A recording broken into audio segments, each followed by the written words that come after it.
নারীদের সম্পর্কে একটা গুরুত্বপূর্ণ তথ্য কি জানেন? যে আপনি তাকে যা বলবেন সে আস্তে আস্তে তাই হতে থাকবে। কি বিশ্বাস হচ্ছে না?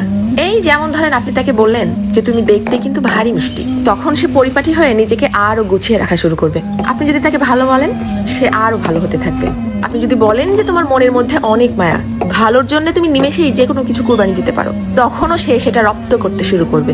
কিন্তু যখনই আপনি তার খুঁত ধরা শুরু করবেন, তার ছোট ছোট ভুলগুলোকে বড় বানিয়ে তাকে সবার সামনে অপমান করে ছোট করবেন, সে এটা পারে না, সে ওটা করে না, সে একজন বেয়াদব, সে একজন অসভ্য, মুখে মুখে তর্ক করে, সে একজন মারাত্মক রাগী, তেজি, জিদ্দি মহিলা, এই ধরনের কথাগুলো যখন তাকে কষ্ট দিয়ে বলবেন, সে কিন্তু আস্তে আস্তে তাই হতে থাকবে। কারণ তখন সে ইতোমধ্যেই জেনে গেছে যে আমার আর ভালো কিছু প্রকাশ করার মতো কিছু নেই।